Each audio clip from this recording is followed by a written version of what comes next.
This is my earthquake station. இது எப்படி பண்ணணும்னு தெரியுமா?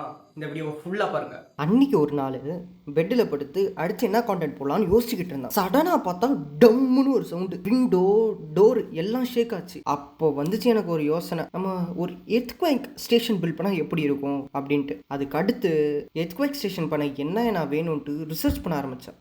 எர்த்குவேக்னா என்ன, அது எப்படி வருது, அப்புறம் அதை எப்படியெல்லாம் கண்டுபிடிக்கிறாங்க, எல்லாத்த பற்றியும் ரிசர்ச் பண்ண ஆரம்பித்தேன். ஸோ பேசிக்காக நம்மளுக்கு எர்த்குவேக் டிடெக்டர் பண்ண நம்மளுக்கு ரெண்டு வேணும். ஃபர்ஸ்ட்டு நம்மளோட ப்ராசஸிங் யூனிட். அதுக்கு தான் நம்ம வந்து நோடியம்ஸ் யூஸ் பண்ண போகிறோம். அதில் மைக்ரோ கண்ட்ரோலர் இருக்கிறனால நோடியம்ஸ் யூஸ் பண்ணுற போகிறோம். அதுக்கப்புறம் சென்சிங் யூனிட். சென்சிங் யூனிட் எதுக்குன்னா இதுதான் வந்து வைப்ரேஷன்ஸ், அதாவது எர்த்குவேக்கை சென்ஸ் பண்ண போகுது. அதுக்கு நம்ம வந்து MPU 6050 யூஸ் பண்ண போகிறோம். MPU 6050யும் நோடியம்ஸையும் நம்ம கனெக்ட் பண்ணி ஒரு ஸ்ட்ராங் சர்ஃபேஸில் வந்து மவுண்ட் பண்ணிடுவோம். இப்போ எக்ஸாம்பிளுக்கு எர்த்குவேக் வருதுன்னா நம்மளை சுற்றி ஒரு ஸ்ட்ராங் வைப்ரேஷன் இருக்கும். அந்த வைப்ரேஷனை டிடெக்ட் பண்ணி எர்த்குவேக்கா இல்லையான்னு டிடெக்ட் பண்ணி நம்மளுக்கு சொல்லும். ஸோ பேசிக்காக இந்த டிடெக்ஷன்லையும் பார்த்தீங்கன்னா நம்மளுக்கு வந்து மல்டிபிள் ஃபால்ஸ் பாசிட்டிவ் இருக்கும். எக்ஸாம்பிளுக்கு நம்ம திடீர்னு எதையாவது தட்டி விடுவோம், அதுவும் வந்து ஒரு வைப்ரேஷன் சென்ஸ் ஆகும். இந்த மாதிரி மல்டிபிள் ஃபால்ஸ் பாசிட்டிவ் எப்படி ஃபைண்ட் அவுட் பண்ணலாம்னா, ஒரு ஹியூஜ், அதாவது ஒரு strong vibration plus the duration எவ்வளோ நேரம் அது இருக்கோ அதை பொறுத்து நம்மளால வந்து இதை சென்ஸ் பண்ண முடியும். ஸோ அதுக்கேற்ற மாதிரி நம்ம ப்ரோக்ராமிங் பண்ணி ஃபைல்ஸை ரெடி பண்ணி நான் வயரிங் பண்ணி எல்லாமே பர்ஃபெக்டாக பண்ணி நான் இன்ஸ்டால் பண்ணிட்டேன்.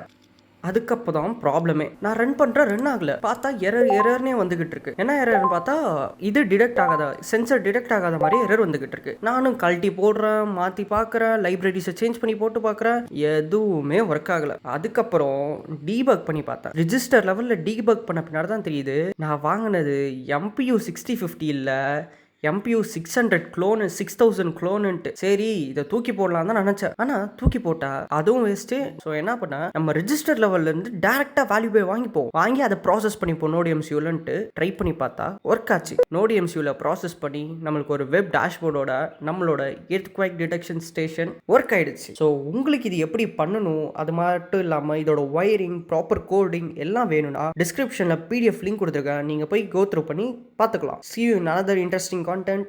Tata, bye.